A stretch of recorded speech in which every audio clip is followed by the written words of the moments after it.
मजहबी जमात के एहतजाज का मामला। पिंडी इस्लामाबाद में मामूलात ज़िंदगी दूसरे रोज़ भी बुरी तरह मुतासिर। रावलपिंडी और इस्लामाबाद में रास्तों की बंदिश के बायस तिजारती सरगर्मियाँ भी मुअत्तल हैं। रावलपिंडी एक्सप्रेस वे फैज़ाबाद और IGP रोड मुकम्मल तौर पर बंद है। रावलपिंडी और इस्लामाबाद को मिलाने वाली फैज़ाबाद इंटरचेंज भी सील है, जबकि खनापुल, करी रोड और ढोक काला खान के रास्ते भी ताहाल सील हैं। वारिस खान, कमेटी चौक, सिक्सत रोड, शमसाबाद और ऐरान रोड भी सील हैं। रावल रोड, शाहीन चौक, सदर और पुराने एयरपोर्ट से आने वाले रास्ते भी मुकम्मल बंद हैं। इस्लामाबाद आने वाले बेशतर रास्ते कंटेनर्स लगाकर बंद रखे गए हैं। रेड जोन को मुकम्मल तौर पर सील कर दिया गया, सिर्फ मारगला रोड खुला है।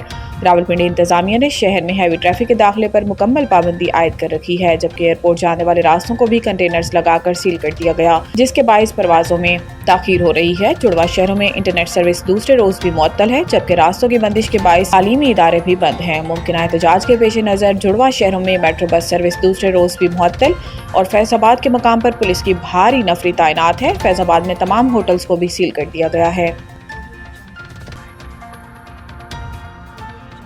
खैबर पख्तूनख्वा में रियासत मुखालिफ की आदत नहीं लाई जा सकती। DGI SPR पेशावर में मीडिया ब्रीफिंग के दौरान लेफ्टिनेंट जनरल अहमद शरीफ चौधरी से सवाल हुआ था कि एक बयानिया बनाया जा रहा है कि KP में इस्टेब्लिशमेंट मुखालिफ बयानिए के साथ नई क़यादत आने वाली है और इसका सबसे बड़ा टारगेट यही है कि फौज को यहाँ से वापस भेजना है। सवाल के जवाब में DGI SPR ने जवाब दिया कि इस्टेब्लिशमेंट रियासत का एक इदारा है। आप क्या कहना चाह रहे हैं कि क्या ऐसी क़यादत लाई जा रही है जो रियासत के खिलाफ है? ऐसा नहीं हो सकता। एक और सवाल के जवाब में DGI SPR का कहना था कि आप खुद फैसला कर लें कि वो कौन है जो कह रहा है कि वो सूबाई हुकूमत बर्दाश्त नहीं जो ऑपरेशन के खिलाफ खड़ी ना हो। कौन ये कह रहा है कि दहशतगर्दों के खिलाफ ऑपरेशन नहीं करना चाहिए बल्कि बात करनी चाहिए। इनका कहना था कि लोगों को कंफ्यूज किया जा रहा है कि दहशतगर्दी के मसले का हल ऑपरेशन करने में नहीं है। ये कहते हैं कि बच्चों के सर काट कर फुटबॉल खेलने वालों से बातचीत करें। रियासत और अवाम को ऐसे शख्स के फैसले और ख्वाहिश पर नहीं छोड़ सकते जो KP में दहशतगर्दी वापस लाने का अकेला जिम्मेदार हो। खारजियों और इनके सहूलतकारों से आहनी हाथों से निपटा जाएगा। अमरीकी सदर ट्रंप का चीनी दरामदात पर इजाफी 100% टैरिफ आयद करने का ऐलान। अमरीकी सदर डोनाल्ड ट्रंप ने अपने social media platform truth social पर चीन पर 100% नया टैरिफ आयद करने का ऐलान किया। ट्रंप ने कहा कि अमरीका नवंबर से चीनी दरामदात पर इजाफी 100% टैरिफ आयद करेगा। अमरीकी मसनूआत के तहफ़्फ़ुज़ के लिए सख्त तिजारती इक़दामात किए जाएंगे। चीनी मसनूआत पर पहले ही अमेरिका की जानिब से 30% टैरिफ आयद है। अब नई दरामदी टैक्स के ऐलान के बाद आलमी स्टॉक मार्केट गिर गई है। ट्रंप ने इस ऐलान से चंद घंटे कबल ट्रुथ सोशल पर एक तवील पोस्ट में कहा था कि चीन ने दुनिया भर के ममालिक को नायाब मादनियात की बरामदी पाबंदियों से मुतल्लिक़ ख़त भेजे हैं। ये नायाब मादनियात स्मार्टफोन्स, बरकी गाड़ियों, फौजी आलात और काबिल तजदीद तवानाई की टेक्नोलॉजी में इस्तेमाल होती हैं और इनकी पैदावार और प्रोसेसिंग में चीन आलमी सतह पर सबसे आगे है। ट्रंप ने कहा था कि चीन को दुनिया को यरगमाल बनाने की इजाज़त नहीं दी जा सकती। इन्होंने चीन के रवैये को इंतहाई दुश्मनाना करार दिया। PTI ने दहशतगर्दों की आबादकारी का इल्ज़ाम मुस्तरद कर दिया। PTI तर्जुमान की जानिब से जारी बयान में कहा गया है कि अवाम और कबायली रहनुमाओं ने 2021 में दहशतगर्दों की वापसी का मंसूबा रद्द किया था। इस मंसूबे पर इमरान खान के दौरे हुकूमत में अमल नहीं हुआ। तर्जुमान PTI के मुताबिक दहशतगर्दी की जिम्मेदारी PTI पर डालना हक़ाइक़ के बरक्स है। याद रहे कि गुज़िश्ता रोज़ X पर पैगाम जारी करते हुए ख्वाजा आसिफ ने कहा था कि हज़ारों तालिबान को इमरान खान ने पाकिस्तान ला के बसाया।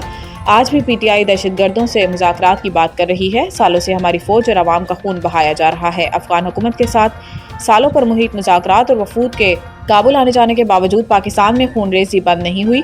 इसके अलावा कौमी असम्बली में इज़हार ख्याल करते हुए वज़ीर दिफ़ा ख्वाजा आसिफ का कहना था कि दहशतगर्दों के लिए कोई नरम गोशा और रियायत काबिल बर्दाश्त नहीं। दहशतगर्दों को पनाह देने वालों को अभी हिसाब देना होगा।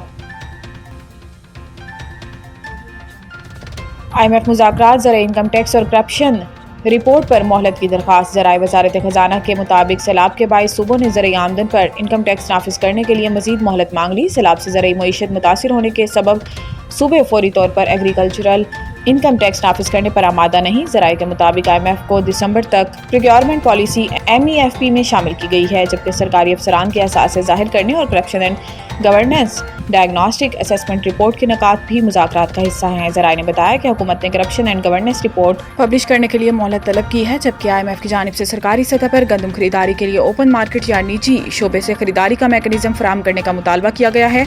ज़राए के मुताबिक मुआशी टीम ने स्ट्रक्चरल बेंचमार्क्स पर नरमी की दरख्वास्त भी की है ताकि मुआहिदा जल्द अज जल्द मुकम्मल हो सके।